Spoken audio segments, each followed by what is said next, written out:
कुमारी, तुमने तो मुझे डरा ही दिया था।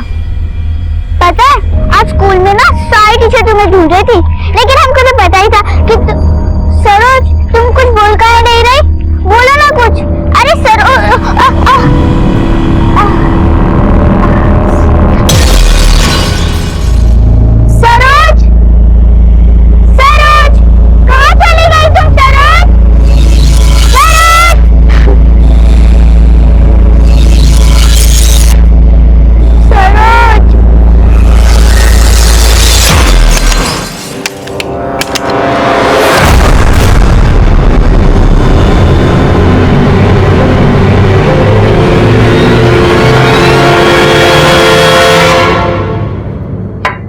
और कुछ चाहिए? नहीं। कुमारी आ गई तुम? हाँ चलो अब जल्दी से मुंह हाथ धो लो और कपड़ा बदल लो और आ जाओ यहाँ पापा के साथ खाना खाने।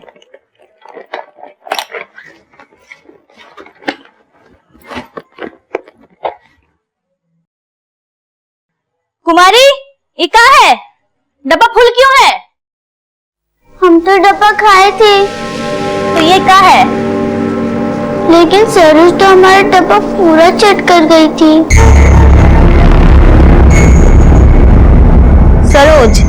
हाँ, सरोज के डब्बे में से हमने पराठे और अचार और सरोज ने हमारे डब्बे में से खाना खाया, लेकिन ये भरा कैसे रह गया? सरोज सरोज कहाँ लगा रखा तुमने? हाँ ये सरोज सिर्फ तुमको दिखती है, पूरी दुनिया में किसी को नहीं दिखती। पगला नहीं होगा? भुवनेश्वरी आराम से बोलो, बच्चे। आराम से बोले। इस सरोज का भूत अपना पीछा नहीं छोड़ता। पहले हमारे पीछे था, अब इसके पीछे पड़ चुका है।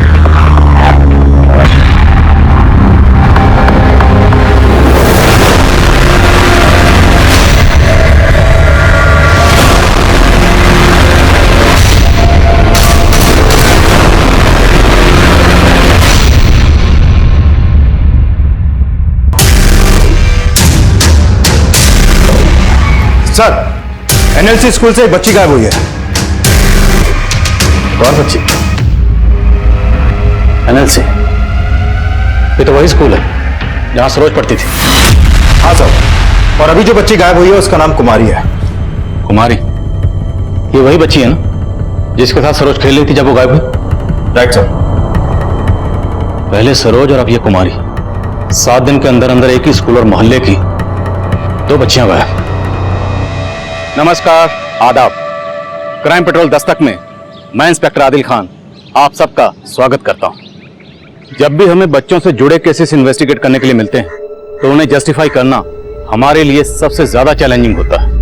बिहार के मखनीपुर थाने में एक के बाद एक 2 बच्चियों के मिसिंग केसेस हमारे सामने आए। इस केस की पहली विक्टिम थी सरोज, पर 1 हफ्ता गुजरने के बाद भी सरोज की तलाश नाकाम रही थी और तभी एक दूसरी बच्ची कुमारी भी गायब हो गई। जुर्म 2 थे लेकिन दस्तक एक जैसी, जिसे 2 मासूम भांप ही नहीं पाए। स्कूल के बस्ते में खाने का डब्बा, खाने के डब्बे में माँ के पराठे और पराठे के साथ अचार। माँ और मेरा खट्टा मीठा प्यार। माँ मेरी कालू की पप्पी। माँ तेरी याद में आई मुझको हिचकी। वाह बेटा सरोज, तुम तो सारा कविता माँ पर ही लिख दी। पापा को भी तो शामिल करो। चलो छोड़ देते हैं। पापा है तो सारा बाजार अपना है। खेल खिलौने सपने सब पापा रखते जेब में अपने। ओ, पापा की बिटिया। अरे वाह बेटा, एक काम करो, आप अपनी कविता में ना अब चाचा को भी जोड़ दो। अब पूरा रिश्तेदार को जोड़ोगे क्या? जा वो छोड़ के आओ, देर हो रही होगी सरोज को स्कूल के लिए। पूरा टिफिन खाना, ये नहीं कि सबको बांट दिया, ठीक है? कुमारी, अरे ध्यान से।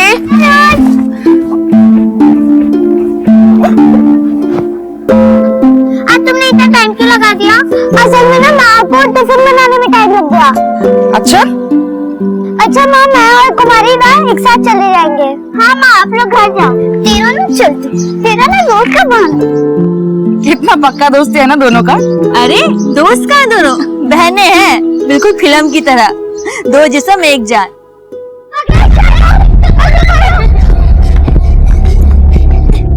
हाथों पर सिपाहियों ले जाओ इसे थाने। अब सरोज हम हमारा टर्न। अब आता नहीं।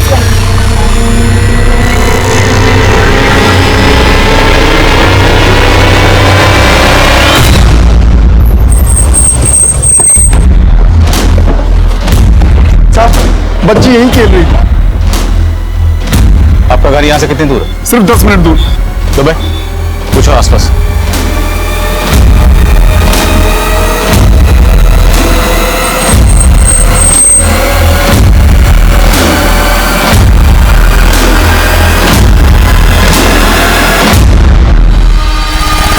अंकल, हमारे सरोज तो साथ में ही खेल रहे थे, फिर सरोज घर चली गई थी। चलो चलते हैं।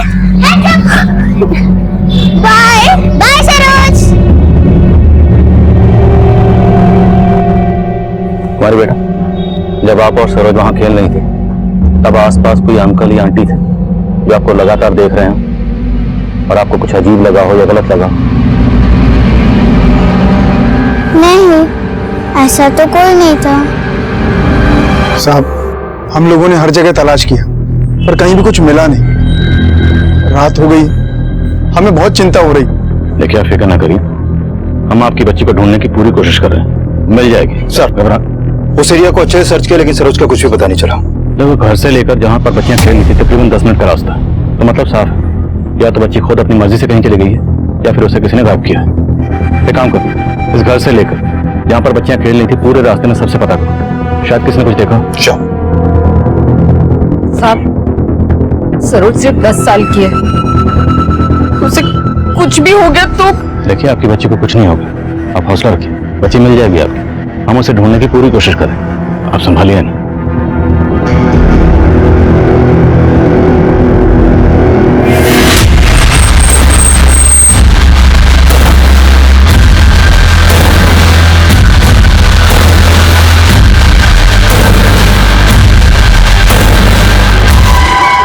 सर, सरोज का कोई लीड नहीं मिल रहा है, ना पेट्रोलिंग टीम से कोई अपडेट और ना ही सरोज के पेरेंट्स को कोई रैंसम कॉल।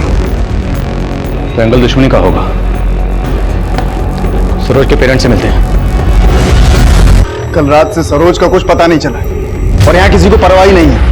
अरे माँ का भी जिम्मेदारी होता है कि बच्चे का ख्याल रखना, लेकिन नहीं, साला हमारी ही जिम्मेदारी है, घर के अंदर भी देखे और घर के बाहर भी। शांति से बात कर, तेरे से कम परेशान नहीं है बहू। सिर्फ उनको नहीं कह रहे हैं, आपको भी बोल रहे हैं और इस योगेश को भी।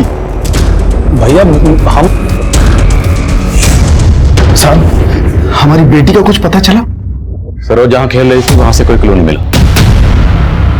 आपकी किसी से कोई दुश्मनी या किसी पर शक हो जो सरोज को गायब करवा सकता है? भैया, हमको तो पक्का लग रहा है कि ये जया और उसके बाप का सब किया धरा है। क्या कहा? साहब, हमारी पत्नी है वो। लेकिन वो ऐसा क्यों करेगी? साहब, 8 महीने पहले मेरी जया के साथ में शादी हुई थी, लेकिन उसने कभी भी ससुराल को अपना घर समझा ही नहीं था। जरूर उसका शादी से पहले चक्कर था कोई। हमको तो लगता है कि वो हमसे शादी करना ही नहीं चाहती थी, लेकिन जब उस दिन उसके पापा आए तो उल्टा हमको ही सुनाने लगे वो। देखिए जमात जी, आप बेकार का लांछन लगा रहे हैं हमारी बेटी पर। पहले सच क्या है, अब अपनी बेटी से पूछिए। साला सारा दिन तो फोन पे लगी रहती है, जाने कितने आशिक पाल रखे हैं इसने। समाज जी में आप अपनी सीमा लांघ रहे हैं। सीमा तो ये लांघ चुकी थी और आप झूठ बोल करके इसको हमारे पल्ले बांध रहे थे। हमें आपकी बेटी के साथ रहना ही नहीं है। योगेश, शांति से बात करो। बाबूजी, इनको बोलिए यहाँ से निकल जाए फिर। अरे तो कौन यहाँ बैठकर खाना खाने आया है? आज के बाद हमारी बेटी भी इस घर का एक अन्न का दाना भी नहीं खाएगी। सर, हम तो चाहते नहीं थे कि बात आगे बढ़े, लेकिन साहब, वो ब्रिजमोहन बहुत ही गर्म बुद्धि का है, उसका गर्मी निकालिए साहब। हमको तो पक्का लग रहा है कि उसी ने गायब किया हमारी सरोज को।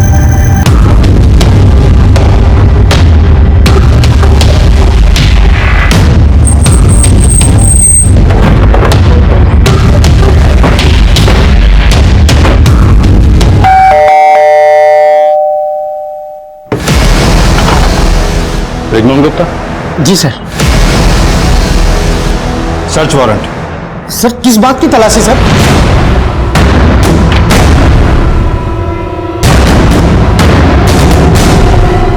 साहब, अरे झूठा आरोप लगा रहा होता है। अरे हमें गायब करना होता ना तो उस नालायक योगेश को गायब करता।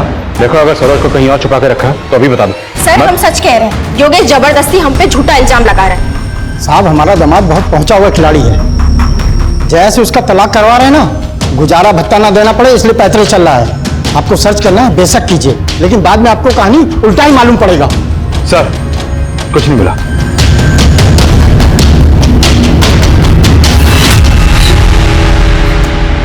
सब ठीक हो जाए। चाची आप रो मत, सरोज जल्दी वापस आ जाएगी।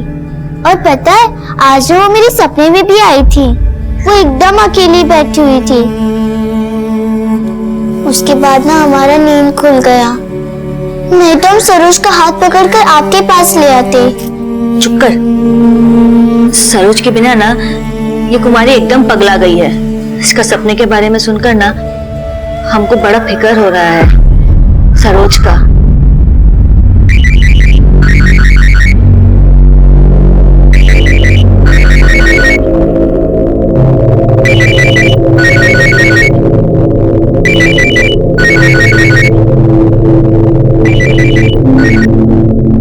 दीदी हमें सरोज का सुनकर बहुत बुरा लगा। जब से ये खबर सुना है हम तो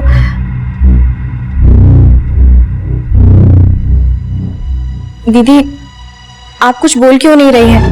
कहीं आपको ऐसा तो नहीं लग रहा कि हमारे पापा ने सरोज का? दीदी हम लोगों ने कुछ नहीं किया है। हम जानती हैं ना योगेश कैसा है। हमको सब मालूम है कौन क्या है।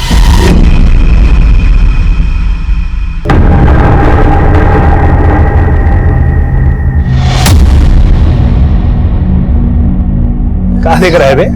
योगेश भाई फोन दो ना योगेश भाई। साला तुम में सुधरेगा नहीं कभी। इधर मसवा कहाँ है? वो तो आया नहीं 3-4 दिन से।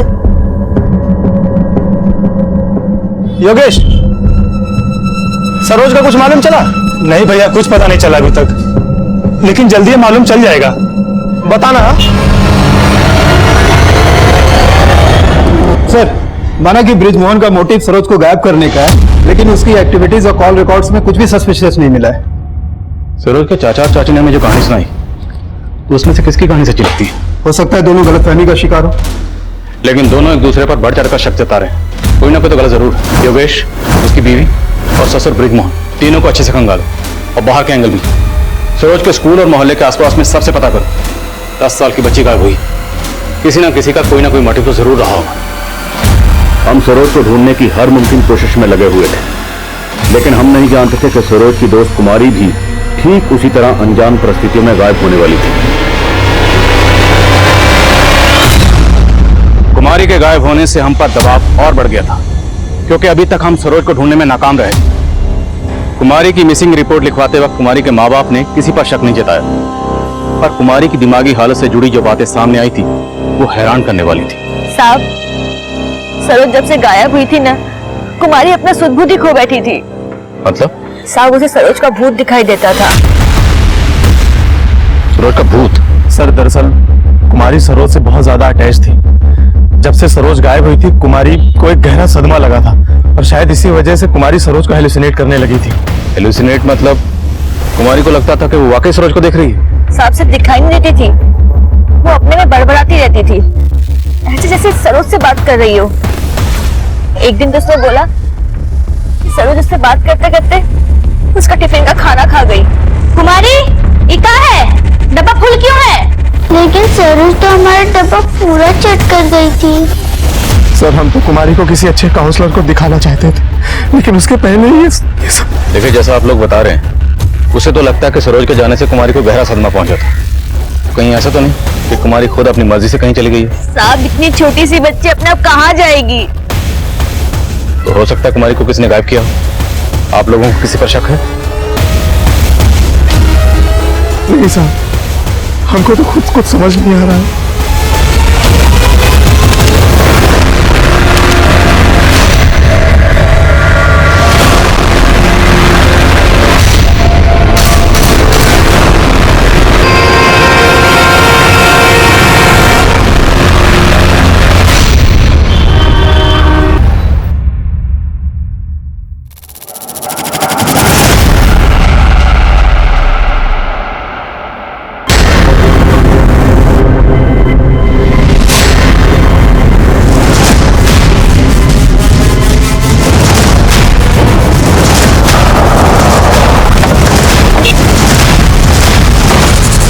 पीछे हटिए आप लोग। सब पूरी बॉडी मिट्टी से सनी है। लगता है बॉडी को पहले दूसरी जगह गाड़ा गया। लेकिन अगर बॉडी को कहीं दूसरी जगह गाड़ा गया था, फिर वहां से निकालकर यहाँ डंप क्यों किया गया? सर सरोज 8 दिन पहले गायब हुई थी और इस बॉडी की कंडीशन देख के लगता है कि इसका मर्डर काफी पहले हुआ है। तो ये सरोज तो नहीं।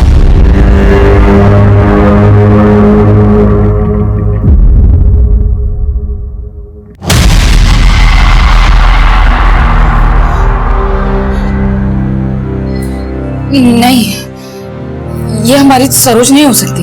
मैं मानता हूं बॉडी को पहचानना मुश्किल है, पर हमें बॉडी पर से ये कपड़े और ये लॉकेट मिला। क्या है सरोज की?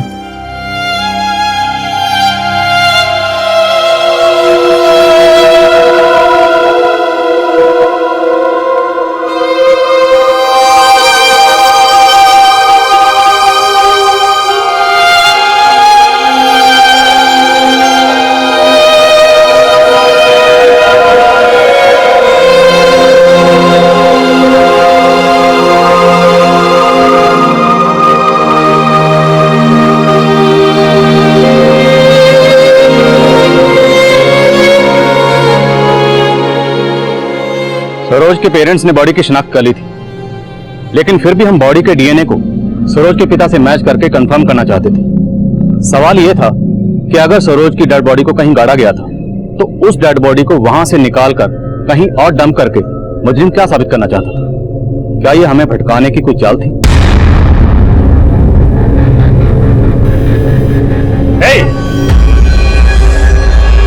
तुम्हारी हिम्मत कैसे हुई यहाँ आने की?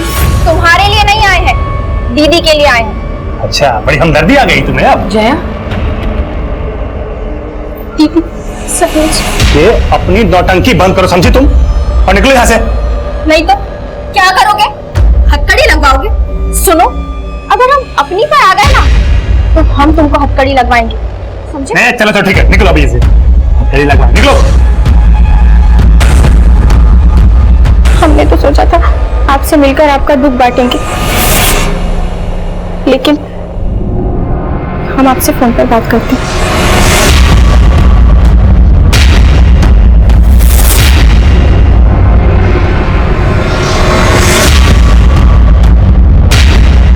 सर सरोज को मार के गाड़ने वाला खुद अपने पैरों पर कुल्हाड़ी मारने की गलती तो करेगा नहीं, और वो भी ऐसी गलती कि गला मुर्दा खुद हमारे सामने आ जाए। दुबे, क्रिमिनल दिमाग के घोड़े टेढ़ी चाल भी चलते हैं, लेकिन सबसे अहम सवाल यह है कि सरोज को मारने के बाद कुमारी को गायब करने का मकसद क्या था, और कुमारी के गायब होते ही हमें सरोज की डेड बॉडी मिल जाती है।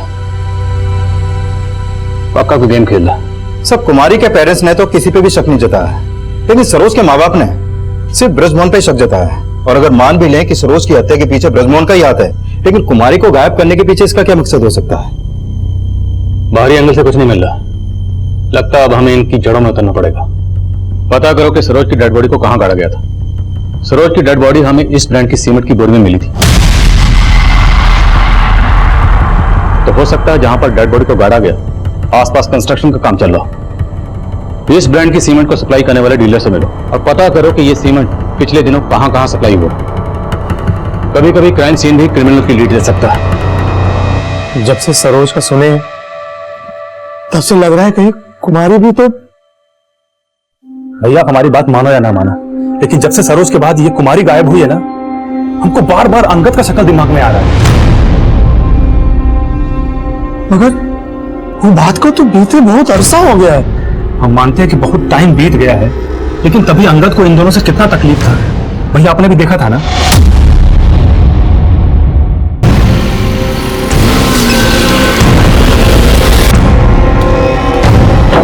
ये अंगदवा को छोड़ेंगे नहीं हम।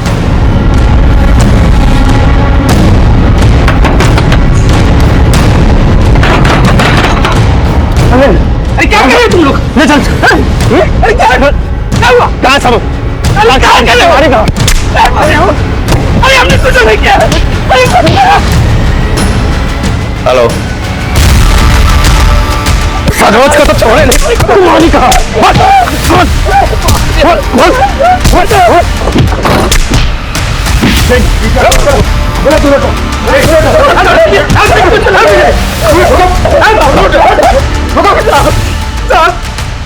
हमको बचा लीजिए साहब, अटेम्प्ट टू मर्डर हो रहा है मेरा साहब। यही अंगद ने मर्डर किया है, यही मारा हमारी बेटी सरोज को। इसको छोड़े नहीं। अगर उसने कुछ किया वो देखना हमारा काम है। उसका शक तो हमें क्यों नहीं बताया? अंगद 1 साल पहले तक कुमारी और सरोज के मोहल्ले में ही रहता था और पिछले 1 साल से अंगद की बेटी भी गायब थी, पर उसकी बेटी के गायब होने की कहानी अलग थी। अब आप सोच रहे होंगे कि उसकी बेटी के गायब होने का सरोज और कुमारी के गायब होने से क्या कनेक्शन है, और आखिर ऐसी क्या बात हुई थी जिसने अंगद को इन दोनों बच्चियों का दुश्मन बना दिया था? आए बाए चलते पराठे सरोज। ये लो लेटर, और मानसी जी को दे देना। और हाँ, किसी को पता नहीं चलना चाहिए। हाँ? मानसी, तुम्हारा फोन 4 दिन से बंद है। तुमसे बहुत जरूरी बात करनी है। छोड़ो ना, किसी का लेटर ही पढ़ते। चाचा नमस्ते। चाचा, मानसी दीदी कहाँ है? कमरे में है। काऊ मानसी दीदी। साहब, अंगद की बेटी का उस बंटी के साथ चक्कर था। वो दोनों अपनी चिट्ठियां बदलवाते थे कुमारी और सरोज से। पहले हमको ये बात पता नहीं थी, लेकिन हमें बाद में पता चली। और जब ये बात अंगद को पता चली तो यहाँ आकर बिगड़ने लगा दोनों लड़कियों पर। मानसी कहा नहीं तो देंगे। आराम से। तुम्हारी बेटी बंटी के साथ भागी है ना? इन दोनों की वजह से ही उस साला हमारी बेटी को भगा कर ले गया। ये दोनों चले, समझा ना? अबे लड़कियों पे हाथ कैसे उठा रहे?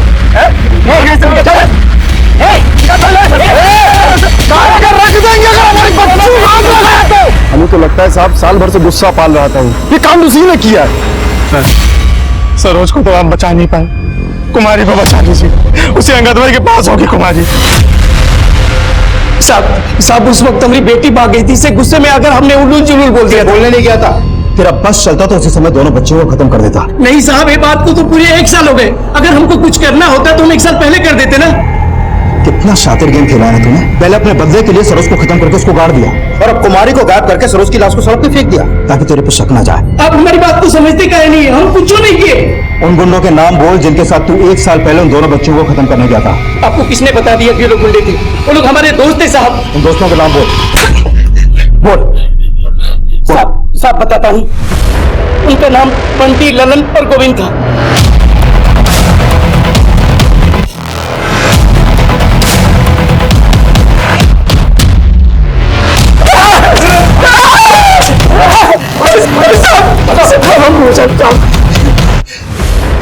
अब सच बोलोगे या थोड़ी और धुलाई करवाऊं? हम बिल्कुल सच बोल रहे हैं।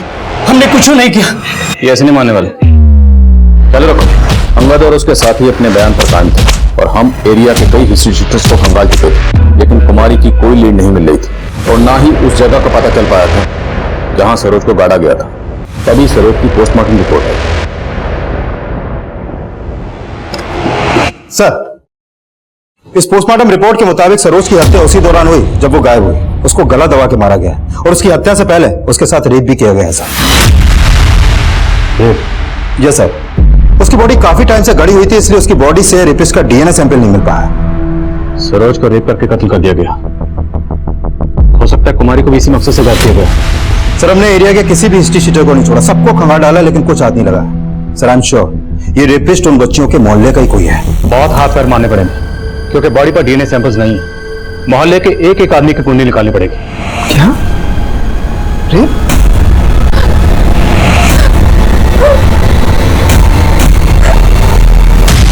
सरोज के साथ इतना कुछ।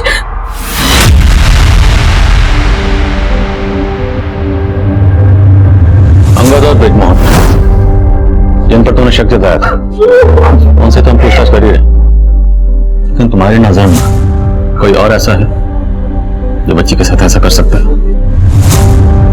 हम क्या बताएं साहब, अब कोई छोटी बच्ची के साथ ऐसा कर सकता है, ये सुन के तो मेरा दिमाग काम करना बंद कर दिया है। सर, 15 दिनों से आप कुछ नहीं कर पा रहे, सिर्फ आश्वासन दे रहे। हमको आश्वासन नहीं चाहिए, हमको हमारी कुमारी चाहिए। हमारी सरोज को तो आप ढूंढ नहीं पाए, कम से कम कुमारी को ही ढूंढ दीजिए। हम विनती करते हैं सर आपसे। कब से हमको तो घुमाया जा रहा है। अरे हाँ, छोड़िए हमको। कहना क्या चाहते हो? तू अच्छे से जानता है कि हम क्या चाहते हैं। बता रमेश कहाँ है?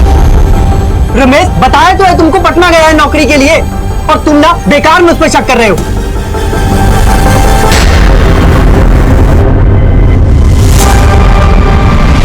सर, इन बच्चियों के मोहल्ले में एक मोबाइल रिपेयरिंग की शॉप है।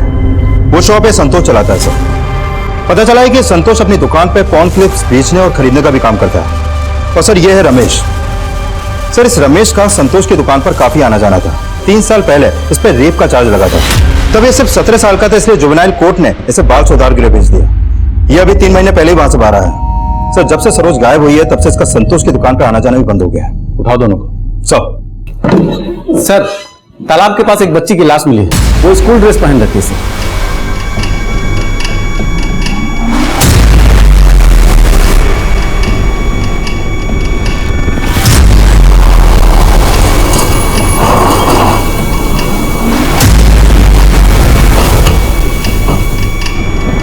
चलिए हटिए साइड।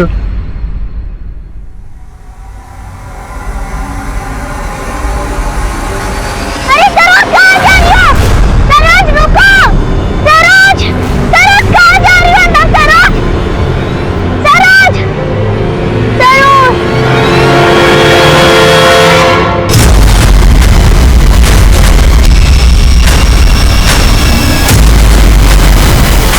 सर, ये कुमारी की ही बॉडी है। सरोज की बॉडी को रेप करने के बाद मिट्टी में गाड़ा गया और कुमारी की लाश को पानी में फेंका गया। जरूर मकसद डीएनए सैंपल रजिस्टर करने का। बॉडी को पोस्टमार्टम के लिए भेजो और कुमारी के माँ बाप को इन्फॉर्म करो। सर,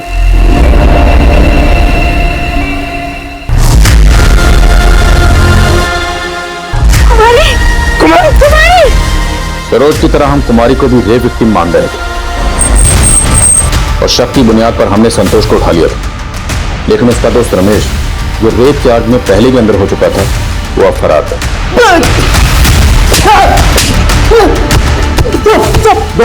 दो रमेश कहाँ है? पटना में साहब। पटना में कहाँ? पटना मालूम नहीं साहब। फोन क्लिप का धंधा करता है ना तू? तेरी दुकान से बहुत सारे असली वीडियोस के सीडीज भी मिले हैं और रमेश भी ये सब करता है तेरी दुकान पे, है ना? करते थे साहब, करते थे, लेकिन और लोग भी तो देखते हैं साहब। वो सरोज का चाचा, वो भी तो देखता है साहब। योगेश। हाँ साहब, मानता हूँ मेरा धंधा गलत है और रमेश का हिस्ट्री, लेकिन साहब ना मैंने कुछ किया है ना ही रमेश ने। साहब वो तो डर के गायब हो गया साहब। मुझे लगा कि उसकी हिस्ट्री की वजह से आप लोग उसे उठा लोगे। ऐसे नहीं बोलेगा तो चलो ऐसा। संतोष अपने बयान पर कायम रहे और रमेश फरार था। और मालूम चला था कि योगेश का संतोष और रमेश इन दोनों के साथ उठना बैठना था, इसलिए हमने योगेश से भी क्वेश्चनिंग की। साहब, हमको तो पहले से ही रमेश और संतोष पे शक था। तो फिर ब्रिजमोहन और अंगद का नाम क्यों लिया था?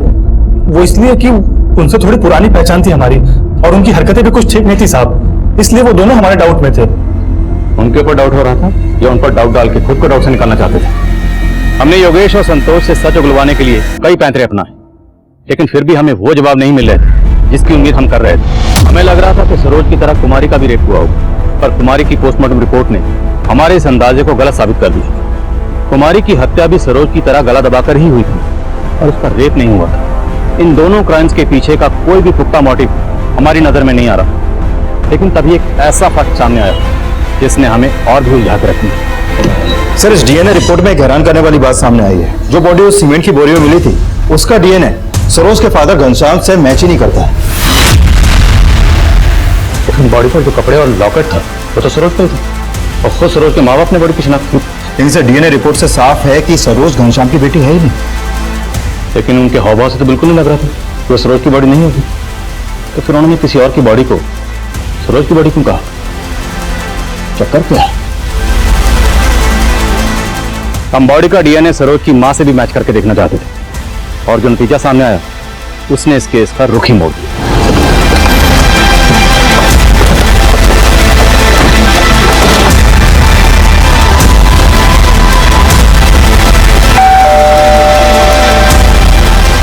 प्रभा जी, आपको हमारे साथ थाने चलना होगा। सर कहाँ लेके जा रहे हैं आप इन्हें? क्या किया सर इन्होंने? सर बताइए। सर कहाँ लेके जा रहे हैं आप इन्हें? प्रभा, तुम्हें यहां क्यों बुलाया गया इसका अंदाजा तुम्हें हो ही गया होगा, तो बोलो। खामोश रहने से काम नहीं चलेगा, बोलो। साहब, हम सरोज की माँ हैं। सपने में भी उसका बुरा नहीं चाहेंगे। और सरोज का बाप? सरोज का बाप कौन? साहब, हम गलत नहीं थे, हमें गलत बनाया गया। शादी के 7 साल बाद भी हमारा गोद सूना था और कमी हमें नहीं थी, घनश्याम जी में थी। हमने कई बार उनसे बात करने की भी कोशिश की। सुनिए, वो हाँ बोलो। वो डॉक्टर नहीं कह रहे थे हमसे, आप भी एक बार चेकअप करवा लेते, हो सकता है कि कमी। आप क्या बकवास कर रही हो तुम? खुद मां नहीं बन सकती हो और हमारी मर्दानगी पर शक करती हो। नहीं, हमारा वो मतलब नहीं। बस और जेल लिया हम तुमको। अब हमें बच्चा नहीं दे सकती हो तो तुम्हारा इंतजाम कर देंगे हम। घनश्याम जी ने तो दूसरा शादी करने का मन भी बना लिया था। हम हर संभव कोशिश करके थक चुके थे, कुछ समझ ही नहीं आ रहा था क्या करें। कुमारी के मम्मी पापा मुन्ना जी और भुवनेश्वरी हमारे यहाँ किराए पर रहते थे। तब भुवनेश्वरी माँ बनने वाली थी। अरे वो डॉक्टर की फाइल कहाँ है? अरे वो तो ऊपर ही रह गई। अच्छा तुम बैठो, मैं लेकर आता हूँ। बैठे आराम से। अरे भुवनेश्वरी, आराम से आराम से आराम से, ध्यान रखना चाहिए ना। हाँ, और तुम खाना पीना ठीक से कर रही हो कि नहीं? हाँ, कुछ भी चाहिए तो मुझे बोल देना, मैं बना के खिला दूँ। ओ मैडम, ओ दूसरों को ज्ञान दे रही हो, कभी अपने ऊपर भी ये ज्ञान अमल कर लिया करो। और इतना ही तुमको पता है तो खुद का ही नहीं बच्चा पैदा कर लेती हो। चलिए ज्ञान देने जाओ, जो काम करो अपना, चलो जाओ। क्या हुआ भाई साहब? छोटी छोटी बातें आप भाभी का कितना अपमान कर देते हैं। भगवान के घर देर है, अंधेर नहीं है, सब सही हो जाएगा। अंधेर नहीं है, आराम से।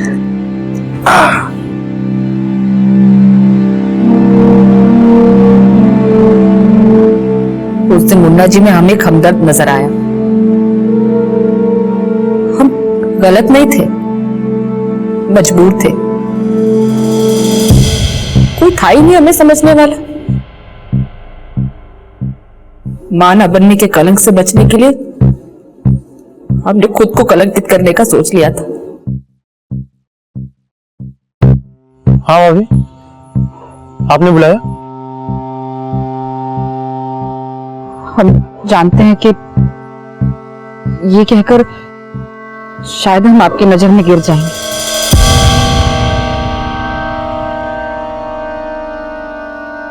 हमारी गरिमा की लाज रख लीजिए। हमारी सुमी को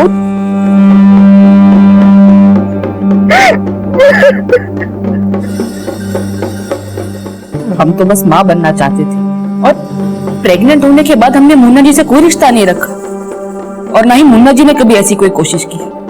घनश्याम जी को तो ये लगता रहा कि सरोज उन्हीं की बेटी है। माना कि हमने पाप किया, लेकिन हमारे पाप की सजा सरोज को क्यों दी उसने? उसने? साफ साफ बोलो, किसने?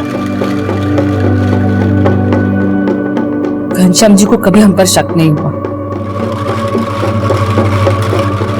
लेकिन मुन्ना जी की बीवी भुवनेश्वरी, उसको हमेशा से हम पर शक था। कई बार ताने भी देती थी। तेरा नहीं चलती, तेरा ना दोस्त का बहन। कितना पक्का दोस्ती है ना दोनों का। अरे दोस्त कहाँ, दोनों बहनें हैं, बिल्कुल फिल्म की तरह।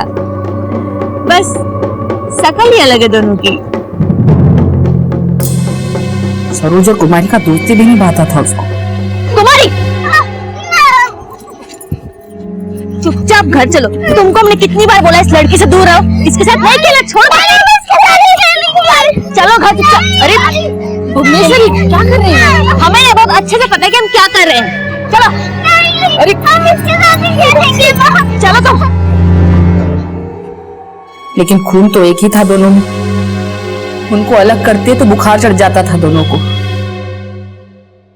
इसलिए थक हार के भुवनेश्वरी ने चुप्पी मार ली।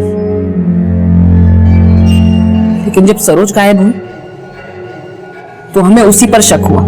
जब आप और सरोज वहां खेल रही थी, तब आसपास कोई अंकल या आंटी थे जो आपको लगातार देख रहे हैं और आपको कुछ अजीब लगा हो या गलत लगा बस आपको बता नहीं पाए।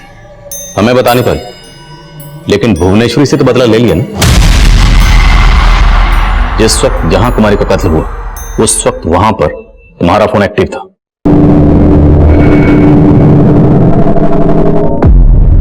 आ गए तुम?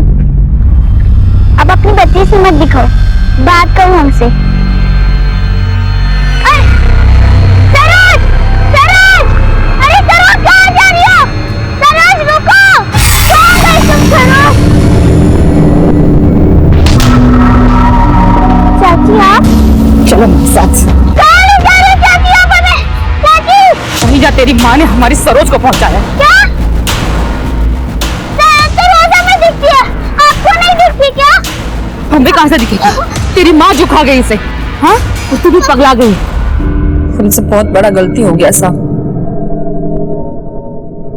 और अपनी गलती को छुपाने के लिए तुमने कुमारी की लाश को तालाब में फेंक दिया। लेकिन साहब, सरोज को भुवनेश्वरी ने ही मरवाया है और उसका रेप भी करवाया। ये बात हम दावे के साथ कह सकते हैं।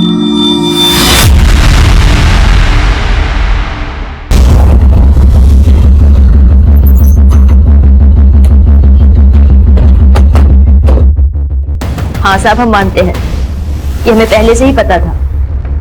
सरोज मुन्ना जी और प्रभा की ही बेटी है। लेकिन साहब, हम इतने गए गुजरे नहीं है जो इतना घिनौना काम करेंगे। सर, हम तो चाहते थे कि हम अपनी बच्चियों को पढ़ा लिखा के उन्हें एक अच्छा भविष्य दें।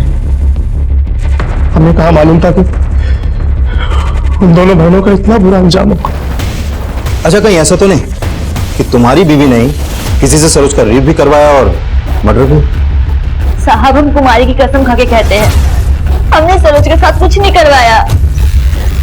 और भुवनेश्वरी का तो है, लेकिन ये घनश्याम भी सरोज का सगा बाप नहीं है। तो हो सकता है उसे ये राज पहले पता चल गया।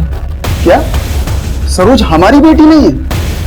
सरोज हमारा खून थी सर। इतने सालों से अपनी सच्चाई से भागते रहे, अब ये गुरूर और दिखावा छोड़। सरोज मेरा गुरूर है और गलत हम नहीं है, गलत वो प्रभा है। जब प्रभा को बांध समझकर छोड़कर जाने वाले थे तब गलत कौन था, तुम या प्रभा? एक बार फिर से पूछना, सरोज के साथ क्या किया था? सर, हमने कुछ गलत नहीं किया, हम उसके पिता हैं, हम उसके साथ कैसे गलत कर सकते हैं?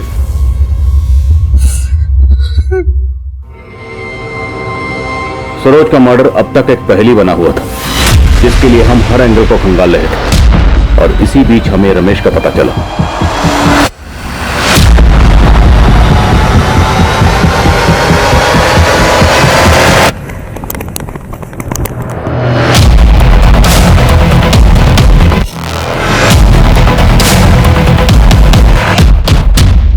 लेकिन औरों की तरह रमेश भी कुछ कबूल नहीं कर रहा था, और हमारी मुश्किल ये थी कि रेपिस्ट ने सरोज की बॉडी से डीएनए सैंपल्स भी मिटा दिए, और अब हमारे सामने सिर्फ एक ही रास्ता बचा, वो था उस जगह का पता लगाना जहां सरोज की बॉडी को गाड़ा गया था, जिसकी कोशिश हम शुरू से कर रहे थे। लेकिन अब हमने अपनी कोशिशें और भी तेज कर दी थी। हमने ऐसी कई कंस्ट्रक्शन साइट की डिटेल निकलवाई जहां पर उस ब्रांड की सीमेंट सप्लाई होती थी जिसकी बोरी में सरोज की बॉडी को डंप किया गया। सरोज की बॉडी पर मिले सॉइल सैंपल को हमने उन कंस्ट्रक्शन साइट के सॉइल सैंपल से मैच करवाना शुरू किया, और आखिरकार इस केस में उम्मीद की एक किरण जगी। साहब, आपको जरूर गलत इंफॉर्मेशन मिली है। यहाँ पे कोई लाश नहीं गड़ी थी। गड़ी थी, यहीं गड़ी थी। नींव की खुदाई होते ही लाश सामने आ गई, और फिर तुमने अपने मजदूरों को डराकर वो लाश यहाँ से कहीं और डंप करवा दी।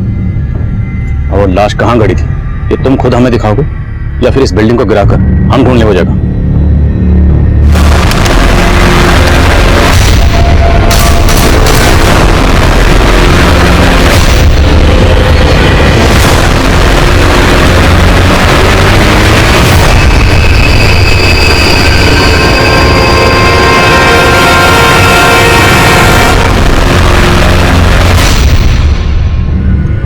साहब, हमको गलत मत समझिएगा। पहली बात तो कई दिनों से काम बंद था, दोबारा जब काम शुरू किया तो अपने प्लाट पे लाश देखकर हम डर गए। हम डर गए कि कहीं हम फंस न जाए। इस डर से हमने लाश को कहीं और फेंकवा दिया। हमने कोई कांड नहीं किया ऐसा। वो तो हम पता लगा लेंगे, लेके जाओ। चल चल। एक मिनट रुको।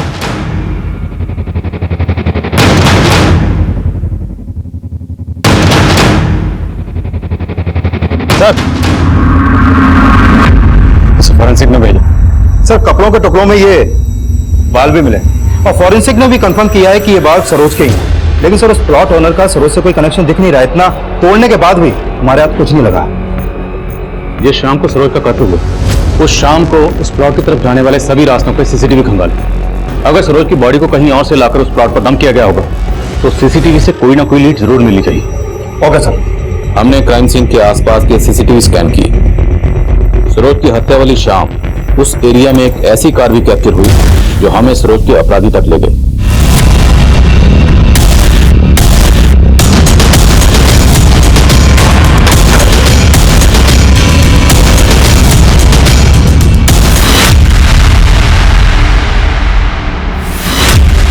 हाँ साहब, उस शाम सरोज के दादाजी कार से उसे ढूंढने गए थे।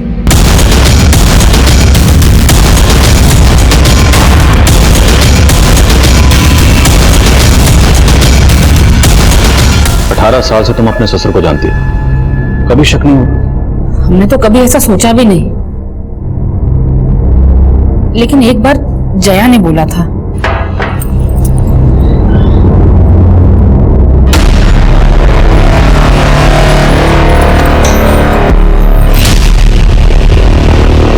जया, क्या हुआ? जब जया ने हमें उस बारे में बताया तो हमने उसे ही समझा दिया कि वो गलत सोच रही है। गलती हमारी ही थी, हम ही बाबूजी की गलत नजर को भांप नहीं पाए। 10 साल की बच्ची को भी नहीं छोड़ा। भटक गया था साहब। उस दिन जब प्रभा बाजार गई, मैं घर में अकेला था, तो पीने बैठ गया और अचानक कमरे में सरोज आ गई। दादू, मेरा बैग देखा क्या? हाँ है ना।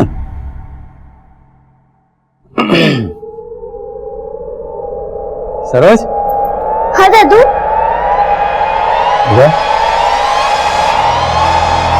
बहुत प्यारी बच्ची थी। नशे में वो धोती हमारे हाथ लेके हमने उसको धोती पे लपेटा और बाबूजी, आप यहाँ? हाँ, वो सर में जरा दर्द हो रहा था ना, तो बाहर आ गया। एक नींबू चाय बना दोगी तो? हाँ, अभी बना देती। हाँ। क्या बात है, बाजार में आज तुमको देर हो गई? महीने भर का सामान लाना था ना, तो टाइम ज्यादा लग गया। सरोज नहीं दिख रही है घर में? वो कुमारी के साथ खेलने गई थी, आने ही वाली होगी। फिर हम सरोज को ढूंढने के बहाने घर से गाड़ी लेकर निकल गए। हमको कुछ समझ में नहीं आ रहा था कि उसकी बॉडी को हम कहाँ ठिकाने लगाएं। एक सुनसान जगह दिखी तो साहब, हमने कई बार सोचा कि आपके पास आकर हम अपना गुनाह कबूल कर लें, लेकिन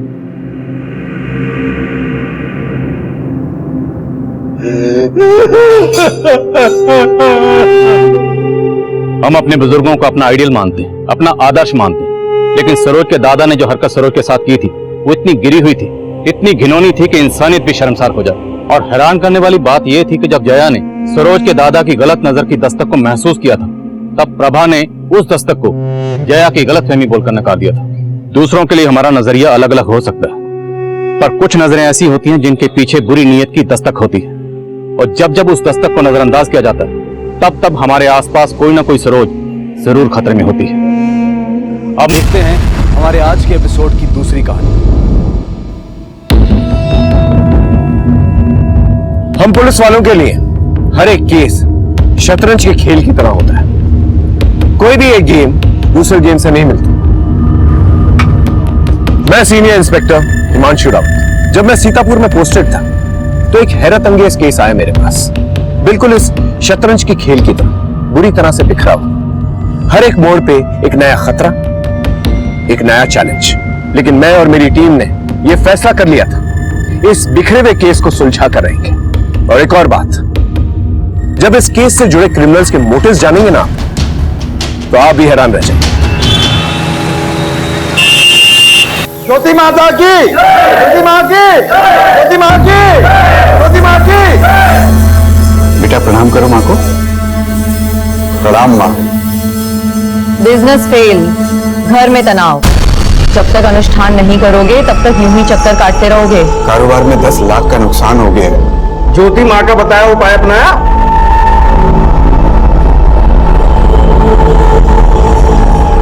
जी नहीं। फिर जो हुआ है वो और होगा। ज्योति माँ की भविष्यवाणी याद है ना? मृत्यु मंडरा रही है तुम्हारे घर पे, जो अनुष्ठान बताया है उसे करो, नहीं तो मृत्यु निश्चित है। मैं करता हूँ। त्रिकाल रक्षा करे। 2 बेटियां हैं ना, 4 साल की और 10 साल की। जी माँ। आओ बेटी, इधर आओ। आजा आजा इधर आजा। हाँ इधर से आओ। जो कहा है वो करो, नहीं करोगे तो मरोगे। इधर आओ।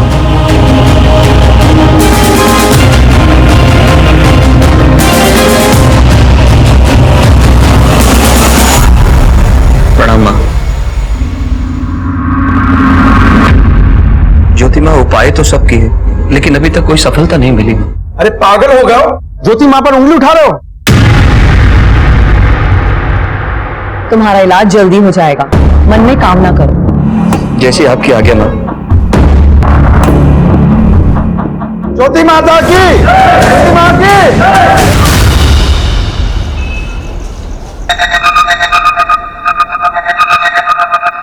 अनिकेत कॉफी।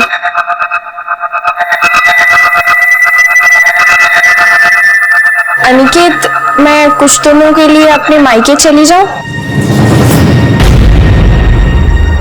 नहीं, जब तक अनुष्ठान पूरा नहीं हो जाता तब तक तुम कहीं नहीं जा सकते।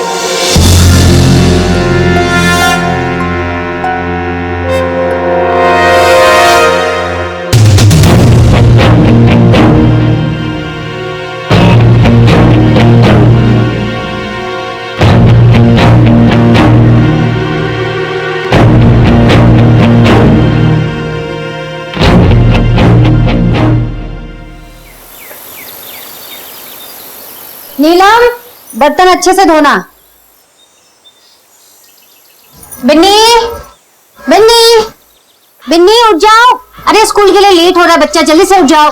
अरे उठो, कितना सोती है लड़की। टीना कहाँ है? मुझे नहीं पता मम्मा। ठीक है, तुम जल्दी से रेडी हो जाओ, मैं देखती हूँ। टीना पता नहीं कहाँ चली गई सुबह सुबह।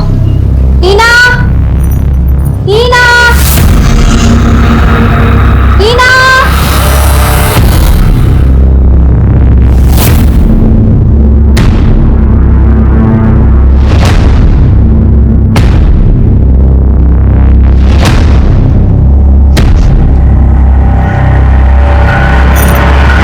हेलो, टीना आपके साथ है क्या? कैसी बात कर रही हो तुम? अरे टीना कैसे हो सकती है मेरे साथ? लेकिन वो तो घर में भी नहीं है। घर पे नहीं है मतलब? आप जल्दी से आ जाओ, मैंने ढूंढ लिया लेकिन मिल नहीं रही है। आप जल्दी से आ जाओ। मिली क्या टीना? नहीं मिली मम्मा। नहीं मिली। पता नहीं कहाँ चली गई मेरी बच्ची। क्या करूँ मैं अभी, कहाँ ढूंढूं उसे?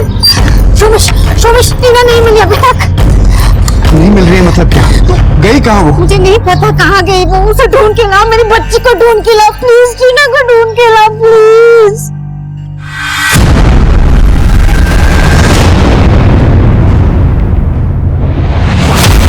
बदे इसे लेके जाओ। सर आपने तो खाया ही नहीं। नहीं, मेरा हो गया, लेके जाओ। Okay sir. आखिरी बार बच्ची को कब देखा? रात में सुला के उनके कमरे से निकली थी मैं। सुबह जब बिन्नी को उठाने गई कमरे में तो टीना नहीं थी। कितने बजे? 8 बजे। आप लोग सोते वक्त फ्रंट डोर लॉक करके नहीं सोते? करते हैं सर, लेकिन मेड, अखबार वाला, दूध वाला आते सुबह तो खोल देते। आपको किसी पे कोई शक? किसी ने कोई दुश्मनी निकाली हो या फिर? जी ऐसा तो कोई नहीं है। आप कहाँ थे जब बच्ची गायब हुई थी? सर मैं फैक्ट्री पे गया था कुछ काम से। इतनी सुबह? जी एक पार्टी के साथ कुछ डील करना था। ठीक है, आप अपनी कंप्लेंट रजिस्टर करवा दीजिए, हम अपनी कार्रवाई शुरू करते हैं। धर्म, टेक चार्ज। सर आइए।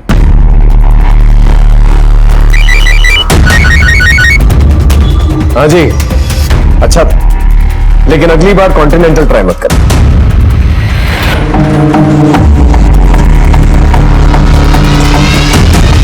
साहब मैं 8:30 बजे आ जाती हूँ। तुमने कहीं टीना को आते जाते देखा? नहीं। तुम्हारे साहब और मालकिन अपनी बच्चियों के साथ कैसे रहते थे? वो तो बच्चियों से बहुत प्यार करते हैं साहब। हमने सभी नाकों और पीसीआर को अलर्ट कर दिया, कोई ना कोई खबर जरूर आएगी। बस आप अपने मोबाइल ऑन रखिए। अगर ये किडनैपिंग फिरौती के लिए की गई है तो कॉल जरूर आएगा। सर बच्ची को कोई घर से उठा ले गया और घर पे किसी को खबर तक नहीं लगी। हाँ, बड़े ताज्जुब की बात है, कोई जरूर कुछ छुपा रहा है। नमिता, तुम एक काम करो, वो जो आदमी है सोमेश शर्मा, उसकी हिस्ट्री निकालो, बेड पे नजर रखो, उनके घर कौन आता जाता है सब पता करो। सर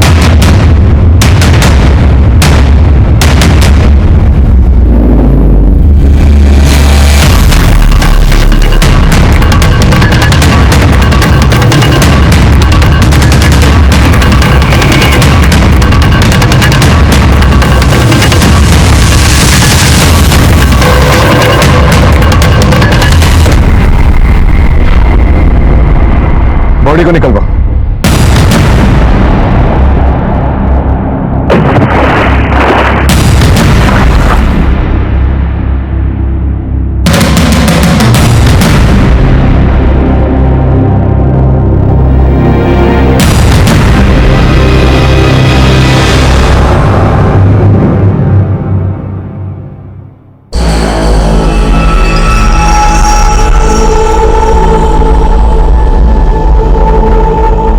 हेलो, क्या टीना?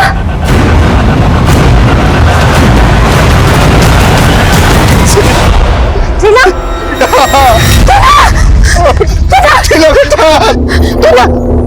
मेरे बच्चे का क्या हो गया?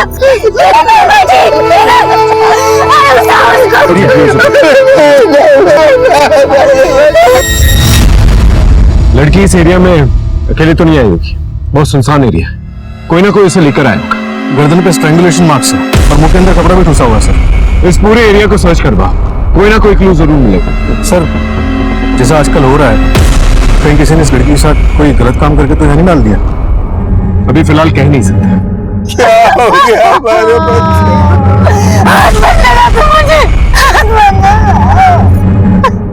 ये सोमेश के बारे में कुछ पता चला क्या? कपड़ों का व्यापारी है सर, नॉर्थ इंडिया में से कपड़ों की सप्लाई थी, फिलहाल बिजनेस ठप है, काफी कर्जे में डूबा हुआ है। सोमेश जी, आपका घर इस जगह से 1-1.25 किलोमीटर दूर है, आप कभी इस एरिया में नहीं साहब, हम लोग कभी इधर नहीं आए। सारी मुसीबत की जड़ यही है।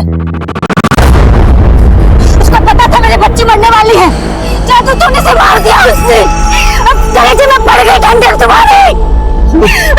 जाओ जाके बोलो ज्योति माँ को, उसका भरोसा मैंने सच हो गया। अब किसको मारेगी वो, किसको खाएगी मुझे? ये ज्योति माँ का क्या चक्कर है? कुछ नहीं है साहब, बस मुझे कारोबार में बड़े झटके लगे थे साहब, बहुत नुकसान हो गया था। उसी सिलसिले में उनसे जाके मिल आया था। उन्होंने मुझे कुछ विधि अनुष्ठान बताए थे, मगर सर वीरा को ये सब बिल्कुल पसंद नहीं है। लेकिन वीरा ने तो कहा कि ज्योति माँ ने आपकी बेटी की जान ली। नहीं साहब, उन्होंने तो खाली भविष्यवाणी की थी। कैसी भविष्यवाणी? उन्होंने कहा था साहब, मृत्यु मंडरा रही है तुम्हारे घर पे। 2 बेटियां हैं ना, 4 साल की और 10 साल की। जो अनुष्ठान बताया है उसे करो, नहीं तो मृत्यु निश्चित है। क्या उपाय बता दो? साहब उन्होंने 2 लाख रुपए का हवन करने को कहा था, मैं नहीं कर पाया, मैं नहीं बचा पाया अपनी बच्ची को साहब। ये ज्योति माँ कहाँ रहती है? यही सदर बाजार में उनका आश्रम साहब।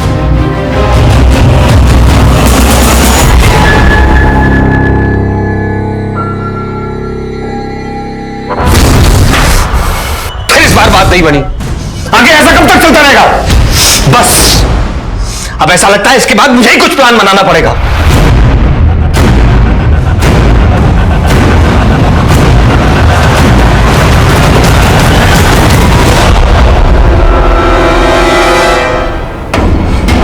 नमस्कार ज्योति,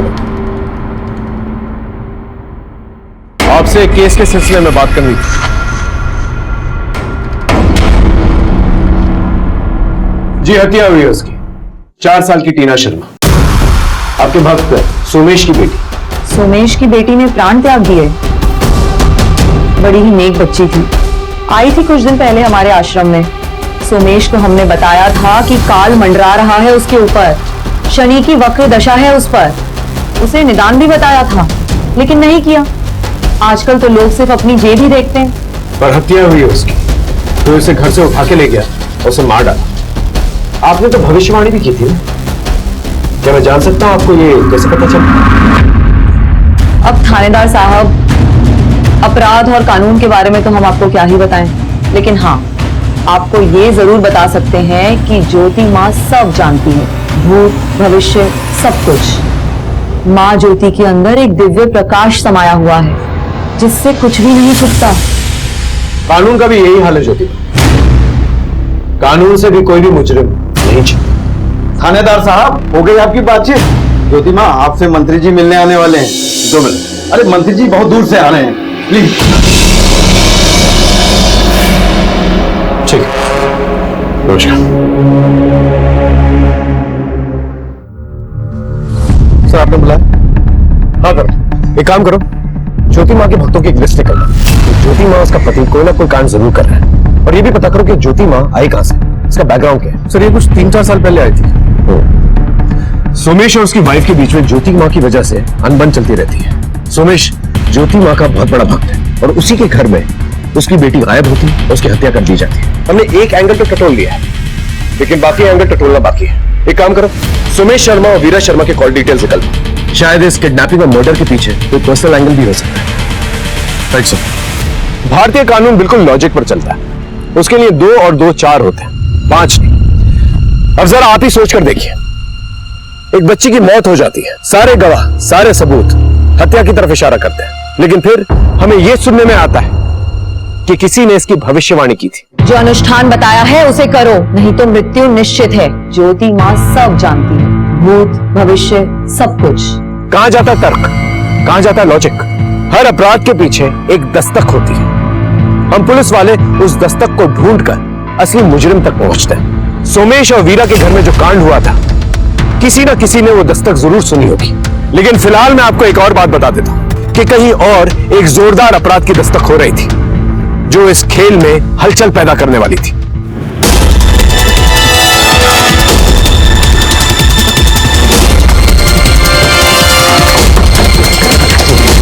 गुड मॉर्निंग सर, आइए इस तरफ।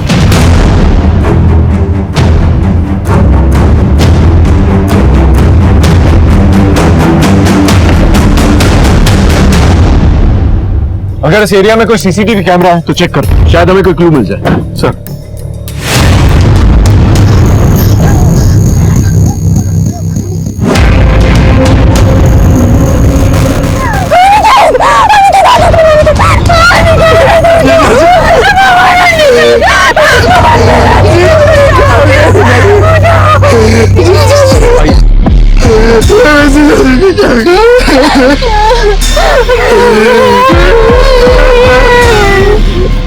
ये अनिकेत की वाइफ जी सर। और आप? मैं इनका ब्रदर इन लॉ। यही आसपास रहता है? जी नहीं सर, जीजा जी नौरंग नगर रहते हैं और मैं शास्त्री नगर। दीदी का कॉल आया तो भागा चला आया। आखिरी बार कब बात हुई थी आपकी? कल रात को। वो बहुत परेशान थे, उन्होंने डिनर भी नहीं किया, किसी से फोन पर बात की और निकल गए। अरे सर हो जाएगा, मैं आपसे मिलकर बात करता हूँ ना बाकी की। अनिकेत, इतनी रात को कहाँ जा रहे हो? क्लाइंट से जरूरी काम है, मिलने जाना। अच्छा सुनो,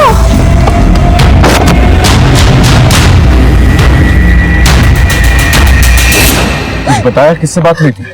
नहीं सर। क्या हुआ? भुवन साहब साहब साहब साहब साहब साहब क्या हो गया साहब? आप? साहब मैं अनिकेत साहब का पीए राज हूँ। क्या काम करते थे? बिल्डिंग बनाने का काम था साहब। बिजनेस में किसी के साथ कोई अनबन थी? नहीं सर, सब ठीक ठाक चल रहा था। सर ये फोन मिला जेब से। आप जाइए। सर इसमें से सारा डेटा इरेज किया गया है, ना कोई कॉल रिकॉर्ड्स, ना मैसेजेस और ना पिक्स। मतलब मोबाइल फॉर्मेट किया?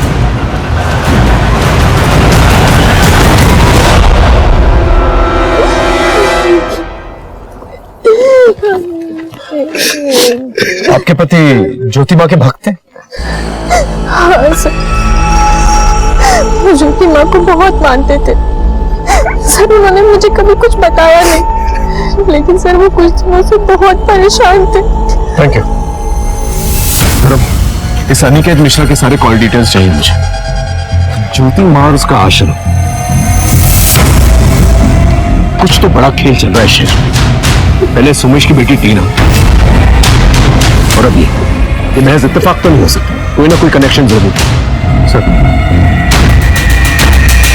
सर जैसे आपने कहा था, हमने मर्डर स्पॉट के पास की सारी सीसीटीवी फुटेज निकाले। उसमें हमें ये मिला है जो उस रात मर्डर वाले स्पॉट के पास वाली जगह से जा रहा था। सर ज्योतिमा का पति फूलचंद, उसके सर की पगड़ी, और वो भी ऐसे ही लंगड़ा के चलता है। आप लोगों में से कोई जानता है सर? नहीं सर। कोई अंदाजा आपके पति इससे क्यों मिल रहे थे? पता नहीं सर, घर में तो सब कुछ ठीक था।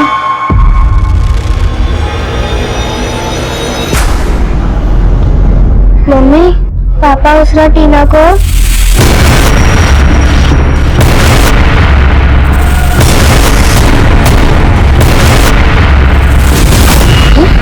पता नहीं क्या किया, फिर थोड़ी देर बाद टीना को वापस कमरे में छोड़ दिया।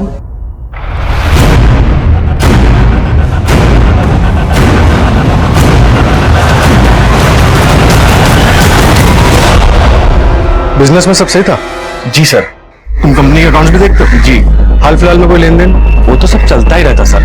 वो क्या है ना कि शहर में बहुत सारे प्रोजेक्ट चल रहे हैं अपने, और सारा लेन देन सर का एकदम ट्रांसपेरेंट था, चेक से लेन देन था सारा। ये ज्योति माँ का क्या चक्कर है? वो तो उनका पर्सनल मामला है सर। वही तो पूछ रहा हूँ, इस पर्सनल मामले के बारे में तुम कितना जानते हो? नहीं सर, हाँ बस 2 ट्रांजेक्शन मुझे बहुत अजीब लगे।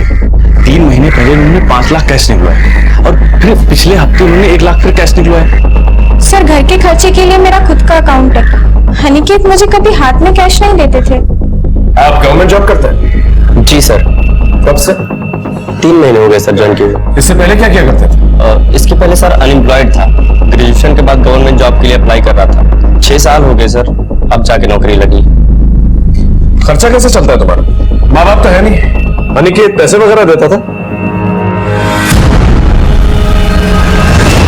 देखो सच सच बता दो, बाद में अगर कुछ पता चला ना तो सीधा अंदर जाओगे। एक्चुअली सर गवर्नमेंट जॉब के लिए अप्लाई किया था, तो रिटर्न में हो गया था सर। दलाल 5 लाख रुपए मांग रहा था, जीजू ने हेल्प करी थी सर। और पिछले हफ्ते जो 1 लाख रुपए दिए थे उसका क्या? 1 लाख रुपए? जी नहीं सर, जीजू ने मुझे वो पैसे नहीं दिए। भक्तजनों, दैवी शक्ति के आगे सब बेकार है।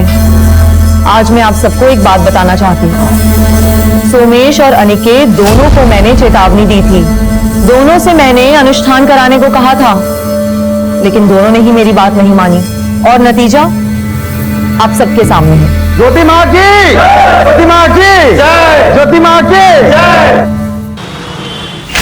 ठीक है सर। हाँ धर्म, सोमेश की बेटी टीना की पोस्टमार्टम रिपोर्ट आ गई।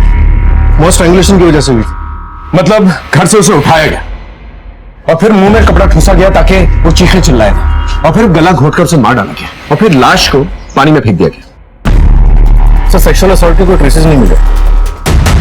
उस एरिया में कोई सीसीटीवी कैमरा है? नहीं सर, जहां लाश मिली वहां पे सीसीटीवी का कोई भी सोर्स नहीं है, और घर के आसपास भी नहीं। इस सोमेश शर्मा के बारे में कुछ पता चला? सर कारोबार इसका लगभग बंद ही होने वाला है, फैक्ट्री भी बंद हो चुकी है, काफी कर्जे में हो ना हो इस ज्योति माँ का कोई ना कोई कनेक्शन जरूर है इस टीना शर्मा के मर्डर के पीछे, और अनिकेत मिश्रा के भी। ये किसी गुरु नेकचंद की शिष्य थी ना, 5 साल पहले दीक्षा लेकर यहाँ आई। सर हमारी टीम आश्रम में सबूत जुटा रही है। एक काम करो, इसके गुरु के दर्शन करें। Right sir.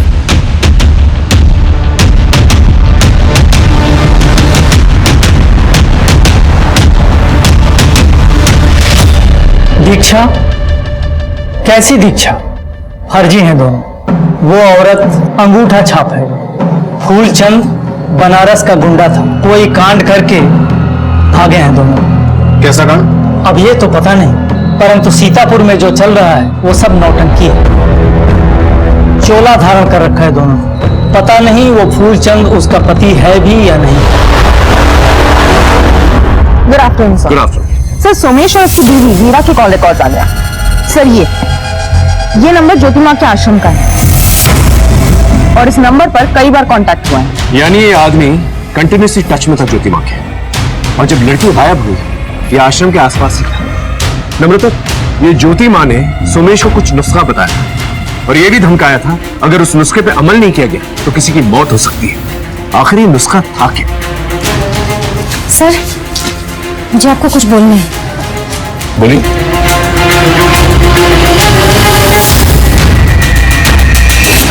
बेटी के साथ पूजा रूम में? वो ज्योति माँ ने बोला था करने के लिए। क्या कहा? बलि चढ़ाने के लिए। सर कैसी बात कर रहे हैं सर आप? आवाज नीची। सारे सबूत तेरे खिलाफ है। सच सच बता। सर आप क्या बोल रहे हैं सर? मेरा मतलब है कि सर मैं अपनी बेटी को क्यों मारूंगा सर? फिर क्यों लेकर गया था उसको आधी रात को पूजा रूम के अंदर? क्योंकि ज्योति माँ ने कहा था कि कन्या से जाप करवाना है। बड़ी बेटी क्यों नहीं? क्योंकि उन्होंने कहा था कि कन्या की उम्र 7 साल से कम होनी चाहिए। तू ही अपनी बेटी को घर से बाहर लेकर गया था, उसे मारकर फिर पानी में फेंक दिया। बोल, सही बोल रहा हूं? नहीं सर, ये बिल्कुल झूठ है सर, बिल्कुल गलत है सर, बिल्कुल गलत है सर।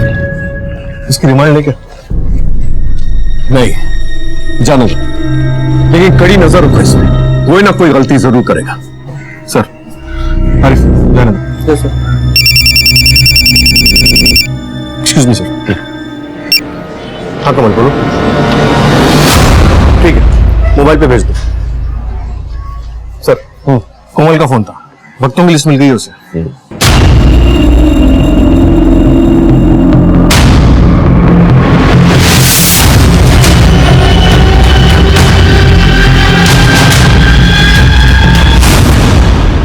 सर आश्रम के भक्तों की जो लिस्ट मिली थी उससे कुछ नहीं निकला।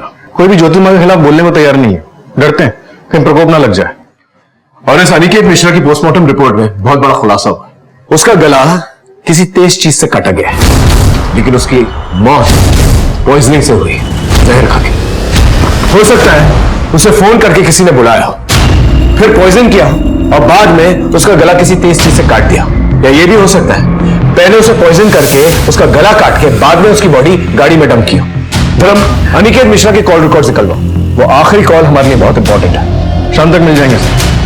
सीसीटीवी फुटेज में भी बस वो विकलांग आदमी दिख रहा है। सिर्फ इस सबूत के साथ हम फूलचंद को अरेस्ट नहीं कर सकते। सर हाँ, अनिकेत मिश्रा के कॉल रिकॉर्ड्स आ गए। वो किसी गोमती देवी की फर्जी आईडी पर रजिस्टर्ड है, यानी पूरी प्लानिंग की गई है। इस ज्योति माँ के बहुत सारे भक्त हैं, उसके लिए किसी की भी आईडी लेकर अपना उल्लू सीधा करना कोई मुश्किल बात नहीं है। सर इसमें एक और नंबर, ये तृप्तिपाल। ये तृप्तिपाल और अनिकेत पिछले 8 महीने से एक दूसरे के साथ लगातार कांटेक्ट में। कौन है ये तृप्तिपाल? तो शांति नगर में कोई वुमेन्स हॉस्टल वहां रहती है। वहां फोन करने पे पता चला कि तृप्ति पिछले 3 दिन से हॉस्टल लौटी ही नहीं। ये इसकी फोटोग्राफ। कॉलेज स्टूडेंट, 8 अक्टूबर यानी मर्डर के एक दिन पहले से हॉस्टल नहीं लौटी है। पता करो कौन है ये। Right sir.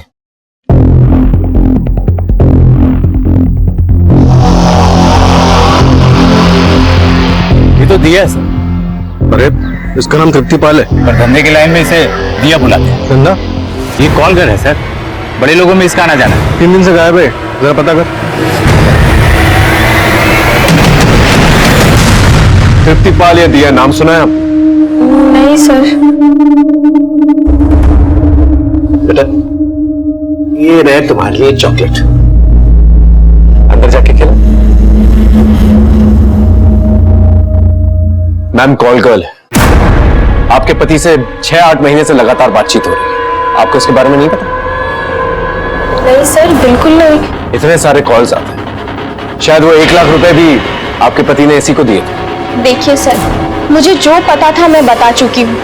अनिकेत ज्योति माँ के पीछे काफी पैसा बर्बाद कर चुके थे। ज्योति माँ उपाय तो सब की, लेकिन अभी तक कोई सफलता नहीं मिली। सर वो ज्योति माँ के प्रकोप से बहुत डरते थे।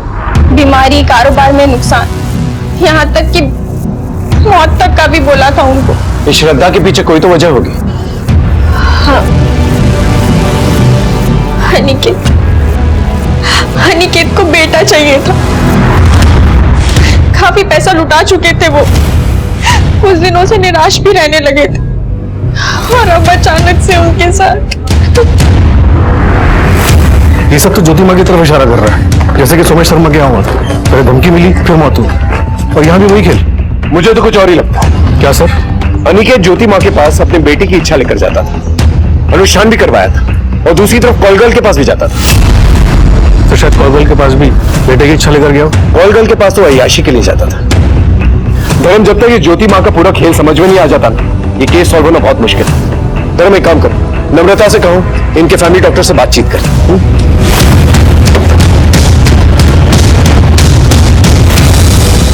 मीना को किसी और ने नहीं, तुमने मारा है। तुम्हारे उस ज्योति माँ ने, उसके जादू टोने ने मारा है। बकवास बंद करो। जिसे तुम जादू टोना कह रही हो ना, वही बचाता टीना को। एक आखिरी अनुष्ठान था। आहुति देने जा रहे थे ना पूजा के कमरे में टीना की। अरे आहुति नहीं, अनुष्ठान था वो। मैं मानता हूँ कि मैंने बहुत पैसा खर्चा किया है, मगर यकीन करो 2 महीने से फूटी कौड़ी नहीं दी फूलचंद को। तभी तो पैसे मिलने बंद हो गए तो उस ज्योति माँ ने मेरी बच्ची को मरवा दिया, उसकी भविष्यवाणी सही साबित करने के लिए। अरे दिमाग खराब हो गया तुम्हारा।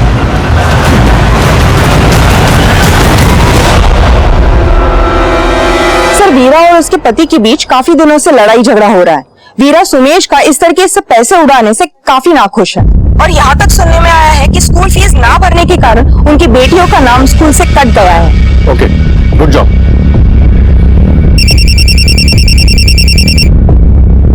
हाँ बोल। चिड़िया अपने घोंसले में लौट आई है सरकार। ओके।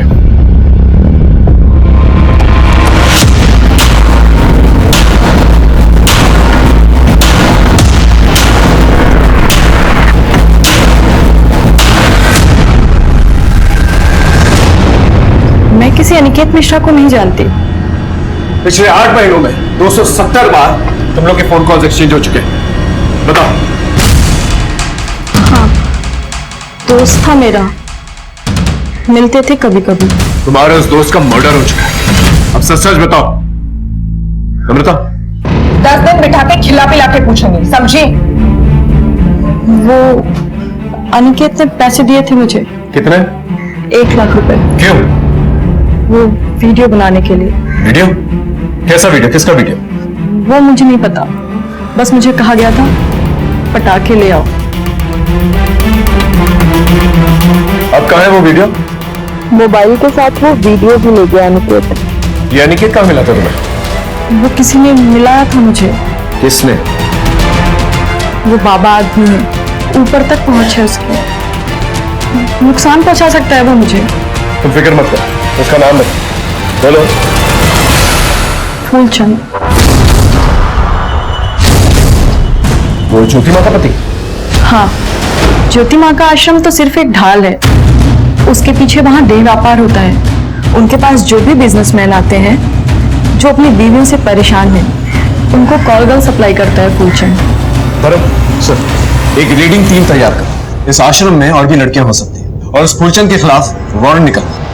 इस आश्रम से 2-2 हत्याएं जुड़ी हैं। ज्योति माँ की, ज्योति माँ की, ज्योति माँ की, ज्योति माँ की। फूलचंद, चलो थाने चलो। क्या हुआ साहब? अंदर ही तलाशी। बात क्या है बताइए ना। वारंट है हमारे पास। सर, हाँ नम्रता, बेसमेंट में ये लड़कियां मिली।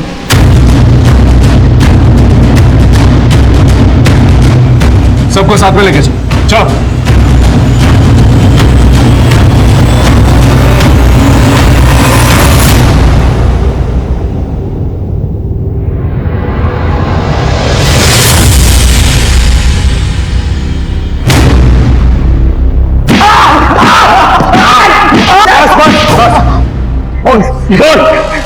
देखिए सर, धंधा था, बड़े बड़े व्यापारियों को सप्लाई जाती थी। इन्हें तनाव मुक्त कराइए। आइए आइए। ज्योति माँ की जय।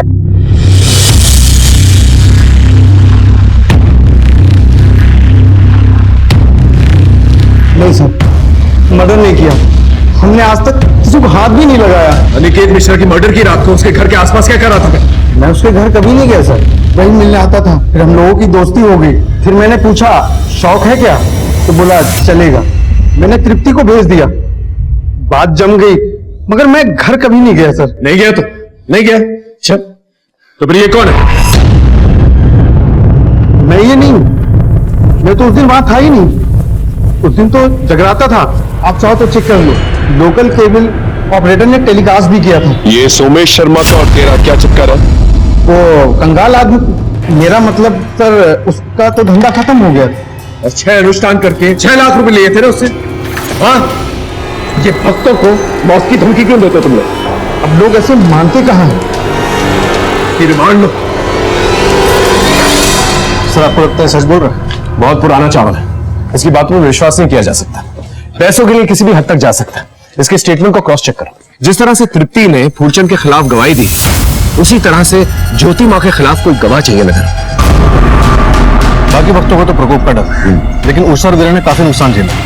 ज्योति मां से नफरत भी है, लेकिन उन्होंने भी थाने में ज्योति मां के खिलाफ कोई गवाही नहीं दी। सर, फुलचंद का स्टेटमेंट वेरीफाई किया है। उस रात वाकई में आश्रम में जग रहा था। एक काम करो, पीसीआर को टीना की मौत की खबर किसने दी थी ये पता करो, शायद हमें कोई क्लू मिल जाए। अच्छा, चलो क्या? मैं और मेरी टीम दो नाव पे सवार थे, टीना और अनिकेत, और दोनों ही केसेस में दस्तकों का अंबार था, लेकिन फिर भी किसी ने कुछ नहीं सुना था। हमारी इन्वेस्टिगेशन के दौरान एक बात हमारे सामने आई जिसे सुनकर आप भी हैरान हो जाएंगे। मुझे लगता है अनिकेत के मर्डर के पीछे वो एमएमएस है।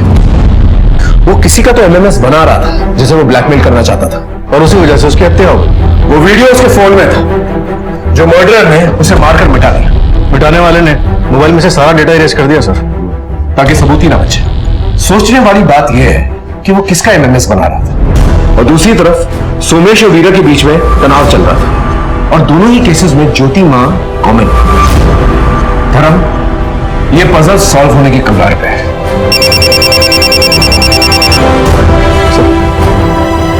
हेलो, क्या?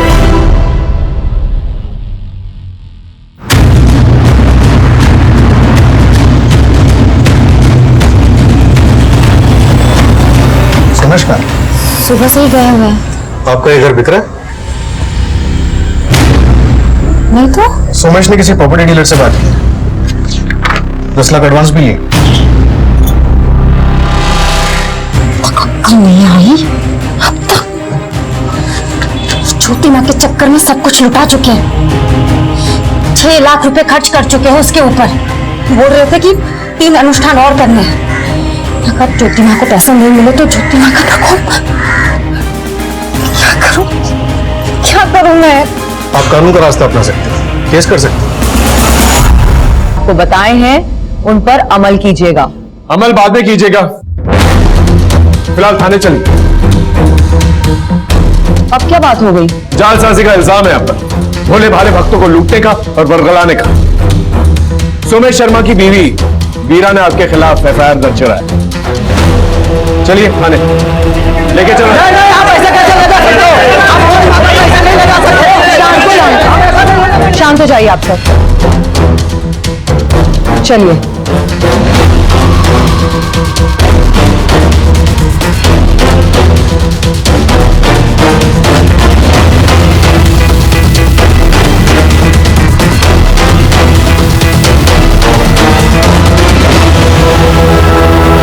कैसा धोखा, कैसा फरेब?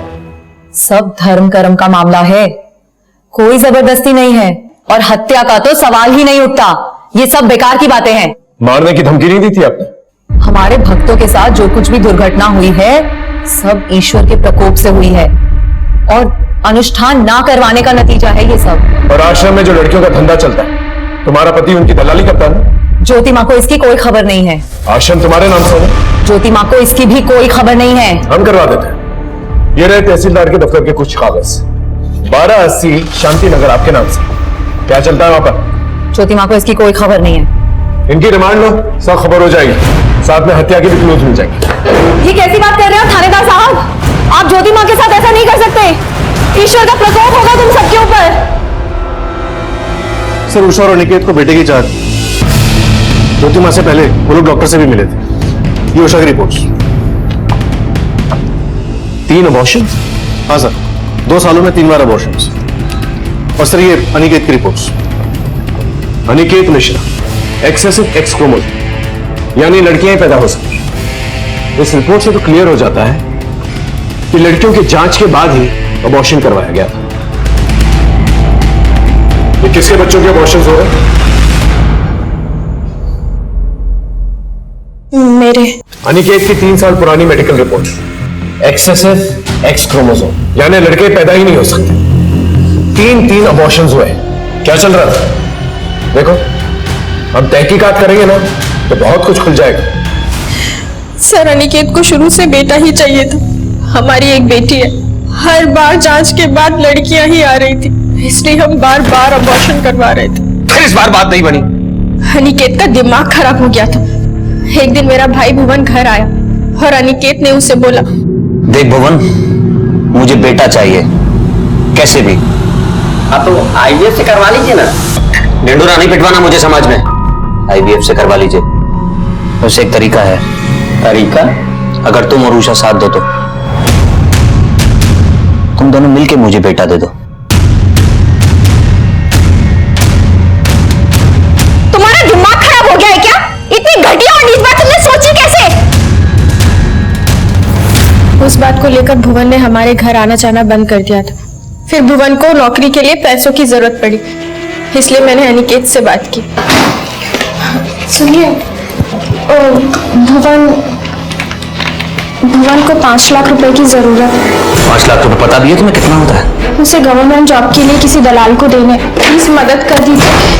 मदद तो मैं कर दूंगा तुम्हारे भाई की, लेकिन बदले में तुम दोनों को मेरी मदद करनी होगी। मेरी जिंदगी का ख्वाब पूरा करना होगा।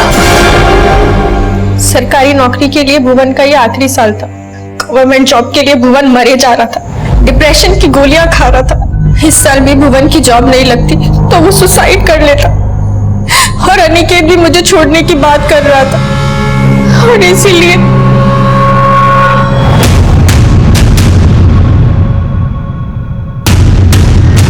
इतना सब होने के बाद भी जांच में हर बार लड़कियां ही आ रही थी, इसलिए बार बार अबॉर्शन करवा रहे थे।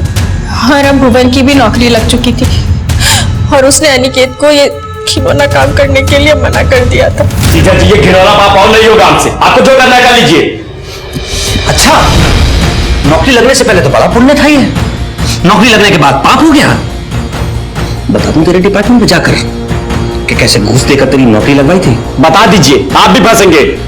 बेटा, ये नौकरी और इज्जत जब तक ना मिले ना तब तक पता नहीं चलता है। अकली तब होती है जब नौकरी और इज्जत हाथ से जाती हुई दिखाई देती है। समझा मेरी बात? अब अनिकेत का भुवन पर जोर नहीं चल पा रहा था, इसलिए अनिकेत ने एक और प्लान बनाया। उसने फूलचंद को बोलकर एक कॉल गर्ल को 1 लाख रुपए दिया और उस कॉल गर्ल का और भुवन का वीडियो बनाया। देख लो वीडियो ये, और अब मुझसे ज्यादा होशियार बनने की कोशिश मत करना, समझे? जो चल रहा है वो चलने दो तब तक, जब तक मुझे मेरा बेटा नहीं मिल जाता, वरना ये वीडियो मैं वायरल कर दूंगा। उसने हमारा भी वीडियो बना रखा था। सर, भुवन एकदम टूट चुका था और अनिकेत का जुनून सर चढ़ चुका था। वो बेटे की चाह में वैसी दरिंदा बन चुका था, लेकिन हम लोगों ने भी सोच लिया था अब हम ये घिनौना काम और आगे नहीं होने देंगे, इसलिए हमने एक दिन उसकी शराब में जहर मिला दी।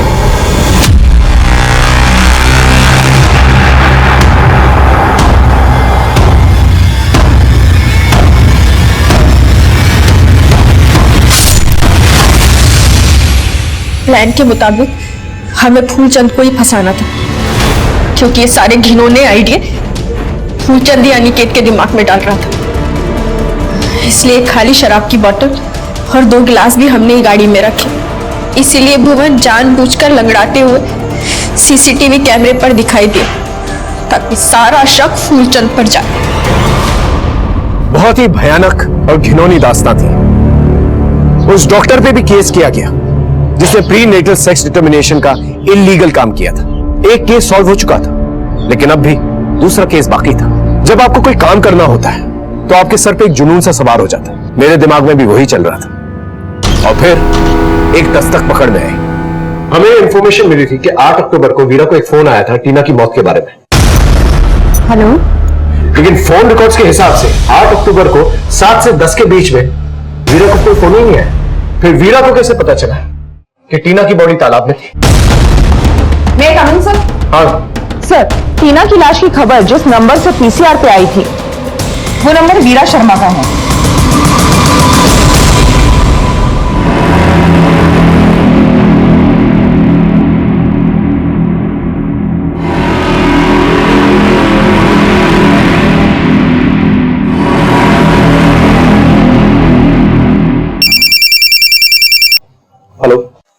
अभी भी वीरा अपनी बड़ी बेटी बिन्नी के साथ टीना के मर्डर वाले स्पॉट की तरफ जा रही है।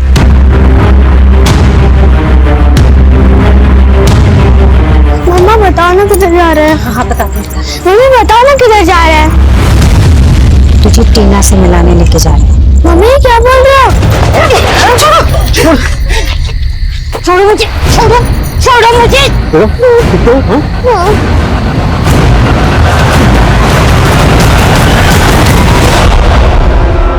दिमाग खराब हो गया था इसका। मेरा ज्योति माँ ने बोला है कि अगर ये अनुष्ठान नहीं करवाया ना तो घर पे मौत मंडराएगी। हमारी बच्चियों में से किसी की... वो कुछ भी कहेंगे और तुम मान लोगे? खबरदार, आज के बाद बिन्नी या टीना को उसके पास लेके गए तो सब कुछ लुटा रहा था शोमिस ज्योति माँ के लिए। फीस न दे पाने की वजह से बच्चों को दूसरे स्कूल में शिफ्ट करना पड़ा। तो ये आदमी हमारे सर से छीनना चाहता था। अपने पति की आंखें खोलने के लिए मैंने टीना को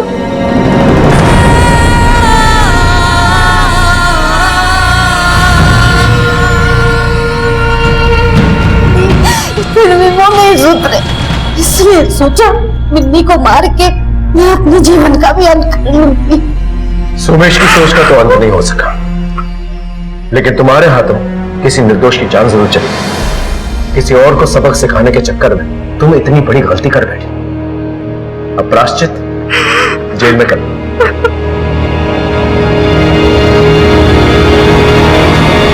वीरा का मानसिक संतुलन खो रहा था और वहीं अनिकेत, उस पर बेटे की धुन सवार थी और इसी के चलते उषा का सब्र का बांध टूट गया और फिर वो हादसा हुआ जिसे बोलते भी शर्म आती है मुझे।